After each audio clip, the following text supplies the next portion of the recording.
Hello everyone and welcome to Cinderful Gaming. I hope you're all doing well, I hope you're all staying safe, and most of all, I hope you're all fighting that war against the grey.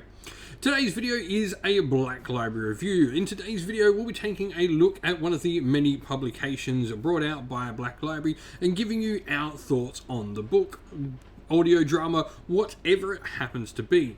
Now, I will say that we will try to keep this review to as spoiler free as possible, though there will obviously be points where we talk about things happening in the book. We will try to keep away from saying any of the major plot points, so you can go and read this book for yourself. We'll just give you our thoughts on whether or not we think it is something you may be interested in. So we'll use this video to instruct you on maybe is this sort of going to be a book that you would like to see.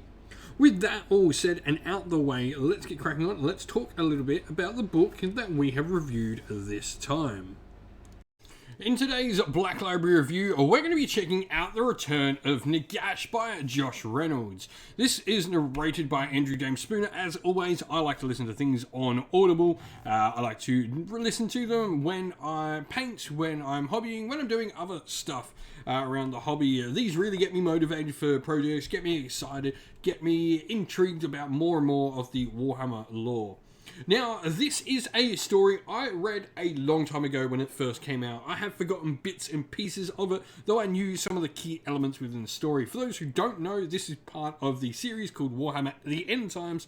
This is talking about the death of the world that was the death of Warhammer Fantasy. This book had so much controversy about it when it came out. Indeed, the whole of The End Times did, and still does to this day. However, I really enjoyed the stories. I think The World That Was ended in a fantastic way. I remember reading the big books. I've got a few of them. And we'll be looking at some End Times Warhammer Fantasy maybe in the future on the channel. And we're starting to look at Warhammer Fantasy as well, as you've all seen with our last battle report. You should go check that out. But this was really enjoyable. Let's get cracking in. Let's talk about the review and let's see what I thought of it after my second listen, I guess. I haven't read this since it came out, which is almost about 8 years, if not longer. And so, setting the scene for the story, The Return of Nagash. It is what it's about. It's just about that. This is about the rise and return of Nagash to the world that was. Now, this story takes place after something called Blood of Sigmar, which was a narrative campaign supplement for Warhammer Fantasy that pretty much sowed the seeds for a lot of what happens in this. So I recommend trying to go read up a little on the Blood of Sigmar narrative campaign. You'll get an idea of all the key pieces that start to come together in this story. I think there'll be a few bits and pieces you miss, though it's not incredibly important. I think the book does a good job of explaining those little pieces to you and understanding them. And yeah, this is the start of the big narrative event that ended Warhammer Fantasy, ended Malice, ended the world that was. Now, we pretty much in this one join many of Nagash's servants, descendants, disciples, whatever you want to call them, across the old world and beyond, and pretty much see as they attempt to bring back Nagash, their dreaded overlord, to the world, though in different ways. And so the book's purpose. This really does show us the different ways that Nagash's servants view him. It shows us that death is not this harmonious empire that you would think. Nagash's, I guess, grand plan is in Warhammer Age of Sigmar that we're more, accustomed to now. His grand plan is, well, if everything's dead, I control everything. And that's not really the case when he's not around. And he's currently, as we know, in Age of Sigmar, not around. So this is a really good look at what happens when Nagash isn't around. We see all his servants view bringing him back in different ways. Some of them view him as almighty, this godlike figure. Some of them view him as an inevitability and will use to seek that for their own gain, knowing that he's going to come back, but knowing how they maybe can control how he's coming back is, a different thing. And some of them even see him as a thing of the past and go, well, his time was there and done. What do we need him back for anyway? And, well, obviously, this story here, it sets the scene for the world's demise. This is the start of it. Throughout the entire story, you're getting little hints of characters feeling like this is the end of days. You get, stories about how all these things are going terribly across the world in many different parts. It seems like, that minute to midnight sort of feel that Warhammer Fantasy and Warhammer 40k had for so long was really ramping up in this story. I will add as well, in this particular story, like at this point, we didn't think that Warhammer Fantasy was going to end. And that's what made this so amazing when it came out. We're like, oh, what's going to happen? Nagash is going to come back. We didn't expect Warhammer Fantasy to end. And we know it does, but this, so like, take that when you're reading this on how you're viewing this as not knowing that the world actually ends at the end of this. And our main characters for the story, I think there are really two major characters in this, and that, first of all, I think the number one main character is without a doubt Manfred von Carstein. He's the current ruler of Sylvania, and he's effectively, you know, sealed himself off in his realm. Part by choice, part by others doing. There's been some dark magics caused by Mr. Balthazar Gelt, of all people. And Manfred von Carstein is sort of consolidating his power, and he's, you know, plotting and scheming and planning, and we meet our other main character, which is Arkan the Black. Those who know him, this is one of the Tomb King's Lich Priests, in fact one of the oldest ones. He's known as Arkan the Black because he actually, you know, is one of Nagash's main servants, completely and utterly in servitude to Nagash.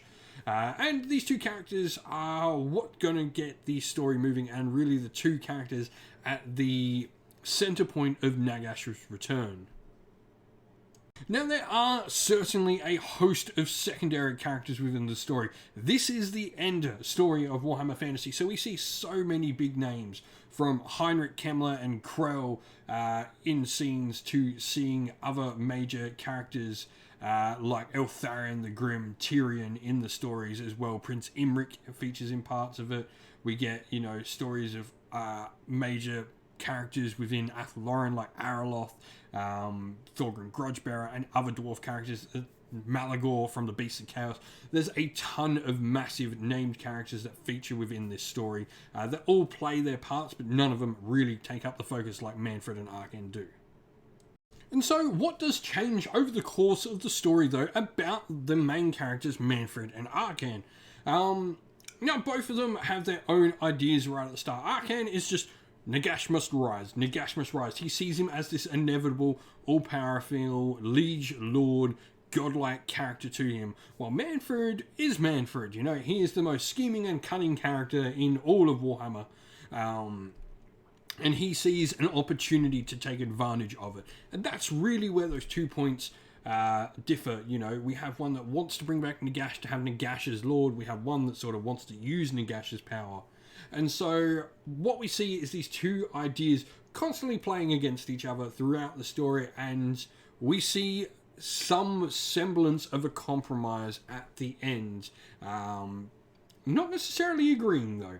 That is the most important part of this. It's a compromise. They don't sort of always agree, and the ending to it is those two clashing ideas banging together. And of course, it's called the Return of Nagash. Nagash will come back at the end of this, but how is really interesting.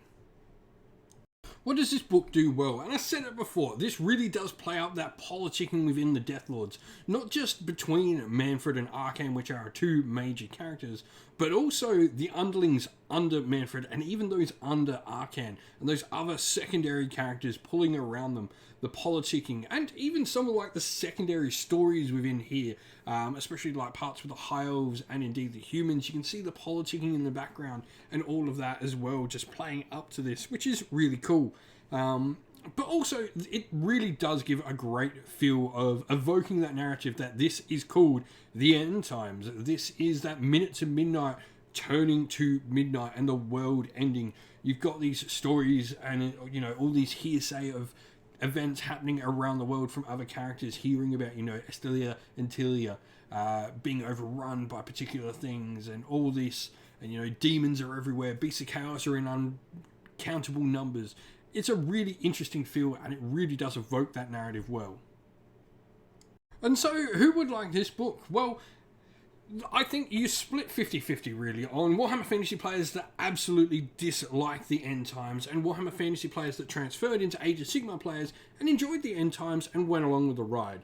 Now, this wasn't all sunshine and rainbows for every Warhammer Fantasy fan. I think there are definitely people who got a lot more focus in this story than others, and some people got left out. There are bits of these stories that do feel particularly a little bit rushed. But if you want to know how the world ended, this is a great way to do it. This tells you the story of the end of days, of Malice, of the world that was, and gives you how it all happened in the end, and now gives you that part to go on and learn about the start of Warhammer Age of Sigmar. In summary, this is an enjoyable journey of a story. I really like the two main characters going off against one another. Manfred is just so much a character you want to punch in the face. There is so much sly, cunning, deviousness about him. And despite him being the main character, I love when every character wants to punch him in the face. He's so snarky and snide and rude and thinks he's better than everyone, but it really is a great book. You know, a character that's like that. He's enjoyable to read about because you laugh when he double crosses everyone. You know he's never trustworthy, and you love it when he gets some of his own medicine back at him. This was fun. It's a great start to the last series ever in the Old World, or maybe not. Maybe we get more Black Library fiction if we get Warhammer the Old World as a game. I'd love more Black Library fiction for Warhammer the Old World, but this was an enjoyable read and listen.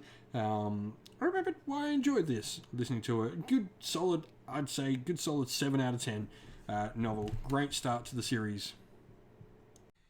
That's the end of the video, everyone. Thank you all for watching. We hope you enjoyed it. If you did, please don't forget to leave a like and subscribe to the channel if you haven't already. Also, drop us a comment down below in the comment section and let us know what you enjoyed about the video and what you'd like to see more of on the channel. If you'd like to come chat more with me and other members of our little community here we have at Sinful Gaming, you can do so on our Discord server, which is linked in the video's description. Also linked in the video's description is our Patreon and YouTube members where you can go to help support the channel and allow us to keep doing what we're doing. As a special thank you to our Patreons and YouTube members, we'd like to give them all a shout out. So thank you to our Patreons: Christian Weir, Soren, Greenskins Gaming, Kenny Lower, Outer and Shot First, Andrew Bowen, Nathan Fee, The Rising Ant, Q Dynamic, Anthony B, JJ Austrian, Average Wargamer, Domir, Mark Harvey, James Cater, Derek and Giappi390, and to our YouTube members: Greenroots Gaming, Kenton Young, Ronya, Lock Lorick, The Johnny84, David Ellsworth, Wolfric Nick, Broken Chef, Ariana Edwards, Revenar, Pink Nico Fire, Robin Mankiller, and Monty's Tabletop Terrain. And lastly, a special thanks to Lady Witchfox Art, who does all the amazing artwork you see on the channel. Thank you all for watching. Once again, stay safe, stay well, and most of all, keep fighting that war against the Grey. Ciao for now, everyone.